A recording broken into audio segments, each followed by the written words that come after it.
جمہوریت کے مزاج میں شروع دن سے اکتاہٹ، بے چینی اور اضطراب رکھ دیا گیا ہے۔ دنیا بھر میں سیاسی پارٹیوں کا وجود، الیکشنوں کا انعقاد اور ان کی گہمہ گہمی ایک ایسا فریب نظر ہے جس کی چکا چوند میں انسان فیصلے کرنے والی بینائی سے محروم ہو جاتا ہے۔ آسٹریلیا سے لے کر کینیڈا تک آپ تمام جمہوریتوں کا جائزہ لیں، آپ حیران رہ جائیں گے کہ یہ موجودہ انسانی، تہذیبی، معاشی اور اخلاقی ڈھانچے کو بدلنے پر قادر ہی نہیں ہے جو آج سے 100 سال پہلے اس جدید نظام کو عالمی سطح پر منظم کرنے والوں نے بنایا تھا۔ اس عالمی جمہوری سرمایہ دارانہ سودی نظام کے ممبران ممالک کی تعداد 200 کے لگ بھگ ہو چکی ہے۔ یادش بخیر، کمیونزم کو رخصت ہوئے 30 سال ہو گئے، اس لیے اب دنیا پر موجود بادشاہت ہو، فوجی آمریت یا جمہوری سلطنت، سب کے سب اس نظام کا حصہ ہیں اور کوئی اس سے بغاوت کی جرت نہیں کر سکتا۔ دنیا کا یہ پورا نظام ایک معاشی بنیاد پر استوار ہے جسے عالمی مالیاتی سسٹم کہتے ہیں۔ دنیا کی کوئی بادشاہت یا جمہوریت اس سے بغاوت کا حوصلہ نہیں رکھتی۔ کوئی سیاسی پارٹی، خواہ برطانیہ میں الیکشن لڑ رہی ہو یا پاکستان جیسے نازک اندام جمہوریت والے ملک میں، کسی طور پر بھی مصنوعی کاغذی کرنسی، سینٹرل بینک اور عالمی تجارت میں معیار تبادلہ کے لیے ڈالر سے بغاوت نہیں کر سکتی۔ اسی طرح پہلی جنگ عظیم کے بعد قومی ریاستوں کی جو حدود و قیود یعنی عالمی سرحدیں طے کر دی گئی تھیں، سیاسی پارٹیاں ان کی تبدیلی کے نعرے تو بلند کر سکتی ہیں، الیکشن میں ووٹ بھی مانگ سکتی ہیں، لیکن عالمی اسٹیبلشمنٹ جو اس نظام کی ضامن ہے، اس کی مرضی کے بغیر انہیں تبدیل نہیں کر سکتی۔ اسی طرح انسانی حقوق، آزادی اظہار، حقوق نسواں جیسے اہم موضوعات کے تحت بنائے گئے عالمی پروٹوکولز ایک وسیع دائرہ اختیار رکھتے ہیں۔ اس کے تحت بنائے گئے آئیڈیلز کے حصول کے لیے کسی بھی ملک کو مجبور بھی کیا جا سکتا ہے، اور اگر وہ ملک ایسا نہ کرے تو اس کا ناطقہ بھی بند کیا جا سکتا ہے۔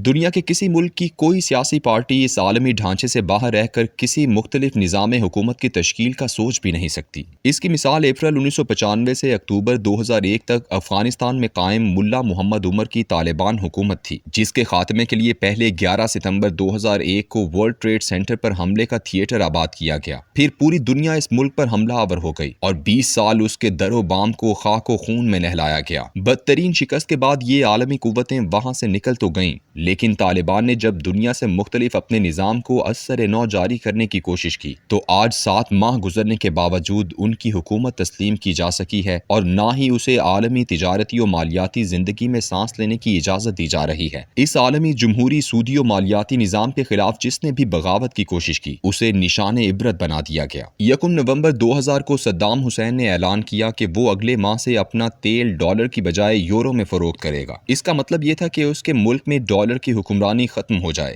عراق پر اس وقت پہلی عراقی جنگ کے نتیجے میں عالمی پابندیاں لگی ہوئی تھیں۔ اقوام متحدہ نے تیل برائے خوراک کے پروگرام کے تحت اسے محدود اجازت بھی دے دی، لیکن اس کی اس گستاخی کی سزا 2003 میں عراق پر حملہ اور پھر صدام حسین کی پھانسی کے طور پر دی گئی۔ لیبیا کا کرنل معمر قذافی افریقی ممالک کی تنظیم افریقن یونین کا 2009 میں سربراہ بنا۔ ایک مدت سے افریقہ کے تیل برآمد کرنے والے ممالک خود کو ڈالر سے علیحدہ کر کے اپنی کرنسی بنانے کے خواب دیکھ رہے تھے۔ قذافی نے عالمی سودی نظام کے بالکل برعکس اپنے ملک کی معیشت کو پہلے ہی ڈھال کر دکھا دیا تھا کہ ایسا بالکل ممکن ہے۔ اس کا بہت بڑا انفراسٹرکچر کا منصوبہ انسانوں کا بنایا ہوا دریا تھا جس پر 133 ارب ڈالر خرچ ہوئے، اور اس نے یہ تمام سرمایہ لیبیا کے سینٹرل بینک سے بغیر سود کے قرضے کے طور پر فراہم کیا، جس نے خشک علاقوں کی تقدیر بدل کر رکھ دی۔ یہ دنیا کا واحد منصوبہ تھا جو کسی عالمی سودی قرضے کے بغیر مکمل ہوا۔ لیبیا کے پاس 143 ٹن سونے کے ذخائر تھے اور اتنی ہی مقدار میں اس کے پاس چاندی کے ذخائر بھی موجود تھے۔ اس نے افریقن یونین کے 2009 کے سربراہی اجلاس میں یہ پیشکش کی کہ اس کے سونے اور چاندی کے ذخائر سے افریقہ ایک کرنسی کا آغاز کرے اور اس مصنوعی اور جعلی کاغذی کرنسی سے نجات حاصل کرے۔ قذافی کا لیبیا عالمی مالیاتی نظام سے معاشی آزادی کی ایک مثال تھا۔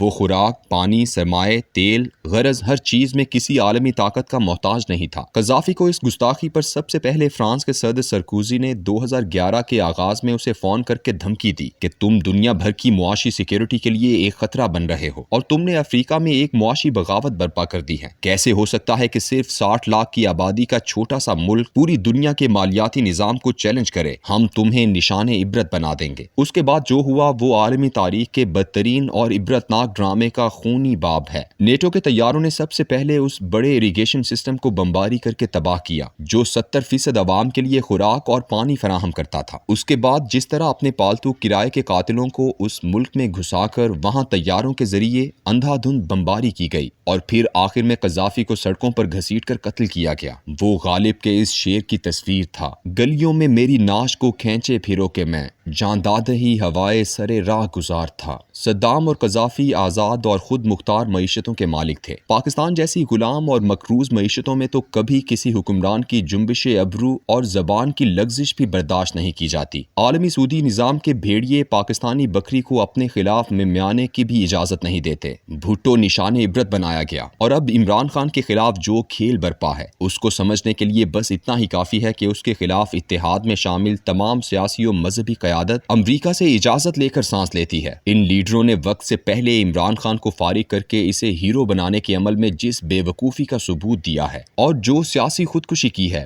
وہ سمجھ سے بالا تر ہے۔ یہ سب کچھ اتنا اچانک کیسے ہو گیا؟ عالمی مالیاتی نظام کے باغیوں کے انجام کے تناظر میں یہ سمجھنے میں بالکل دقت نہیں کہ ان تمام لیڈروں کا ہدف کون ہے۔ کیا عمران خان بھٹو، صدام اور قذافی جیسے انجام سے بچ پائے گا؟ یہ آج کا اہم ترین سوال ہے۔